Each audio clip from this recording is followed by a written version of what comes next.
Hey guys, I'm Dov, and today I'm back with more Total War Warhammer 2 online action.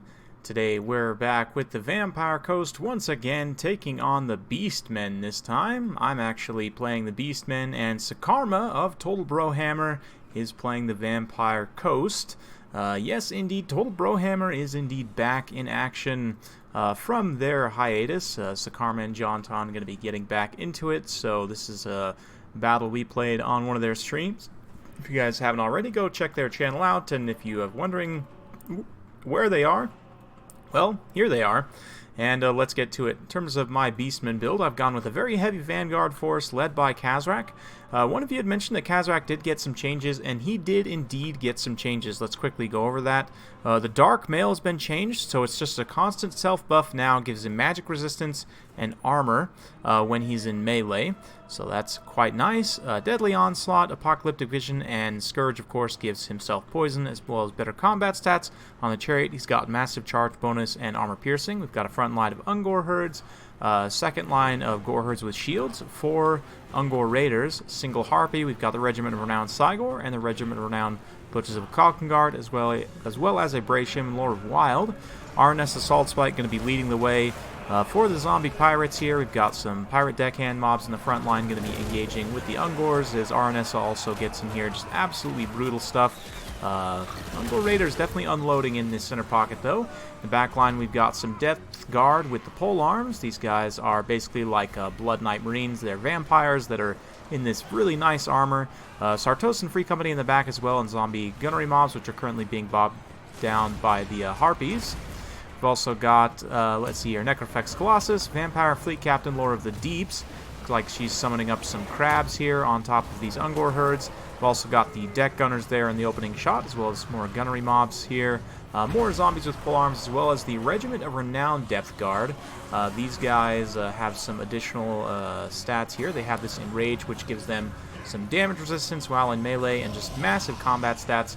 So we're going to be targeting them down with the Eye of Morsleep as much as possible. That elite high-value unit you can see already in the front line.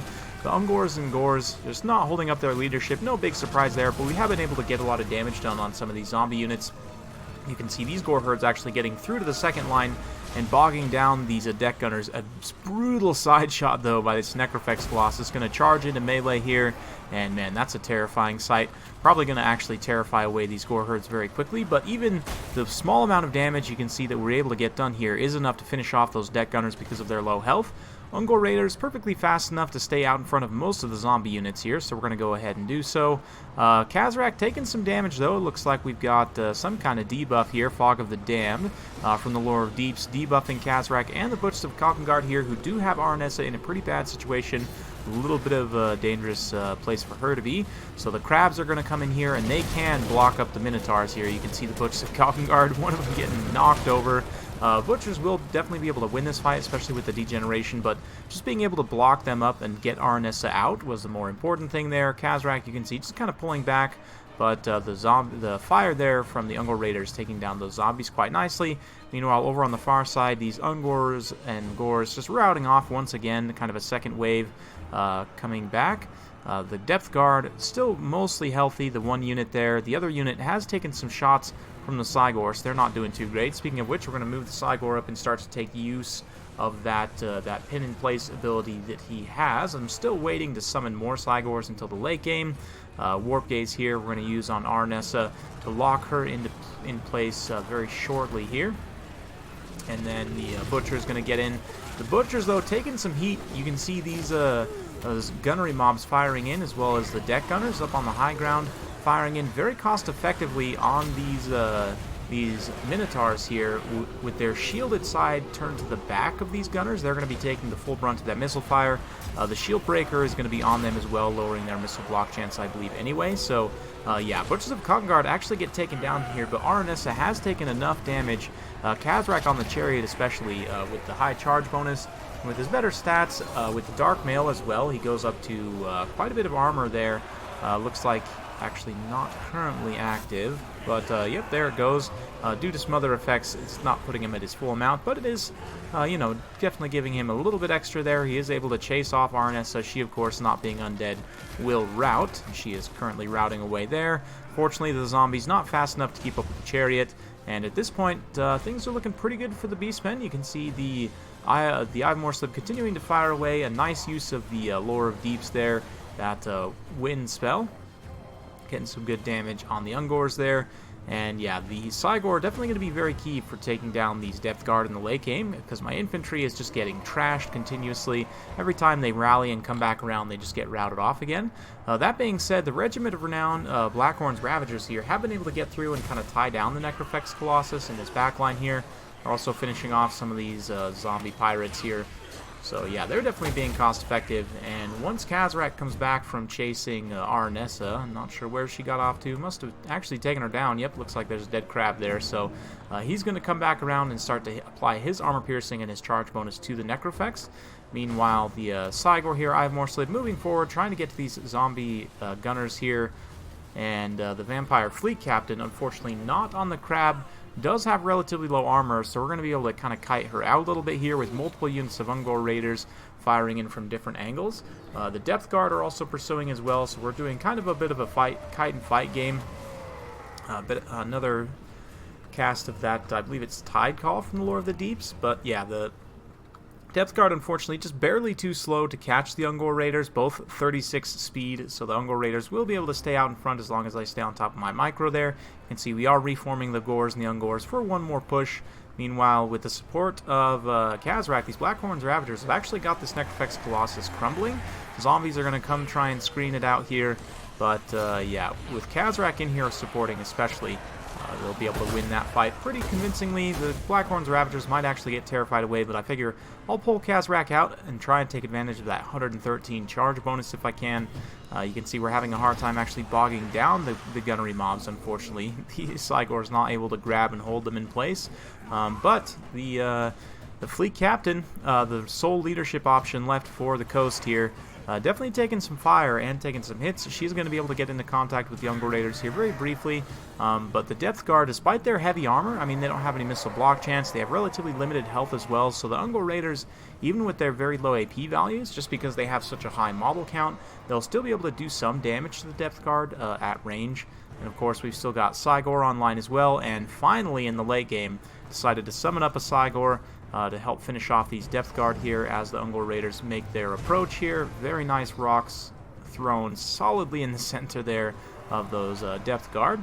Meanwhile, the Fleet Captain continuing to take the fire in the back line. Kazrak finishing off the unit of deck droppers, or sorry, the deckhands that had been dropped by the Necrofex here. And the Necrofex itself getting taken down. Chariots, you know, not necessarily the best in single entity combat, but heroic chariots especially, you know, when they got a big character on the back taking swings like this, can definitely get some work done. You can see that Necrofex not too happy. Kazrak has taken a lot of damage as well, but coming back around for another cycle charge, we should be able to finish things off here. Just about hitting critical army losses for the coast. So very well played to Sakarma.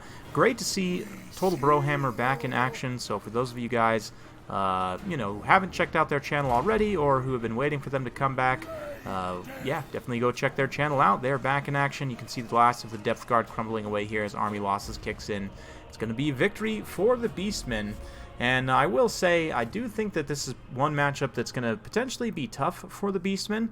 We'll kind of go through why in just a moment here, but in general, pretty fun battle. I do think that having kind of the mass infantry, especially with the heavy vanguard, the ability to kind of negate a lot of the long-range stopping power that the coast can bring. If you start up in their face, then you're, you know, already significantly in range. You can kind of just rush immediately in and get straight to the action. The Beastmen definitely have the right tools to do that. Kazrak, I'm not completely sold on, but I definitely think he's a little bit better.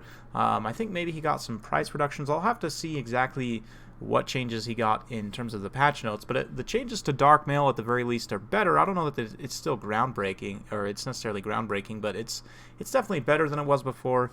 Giving himself magic resistance will make him a little bit less snipeable by you know, things like Spirit Leech and so on, so that's definitely nice.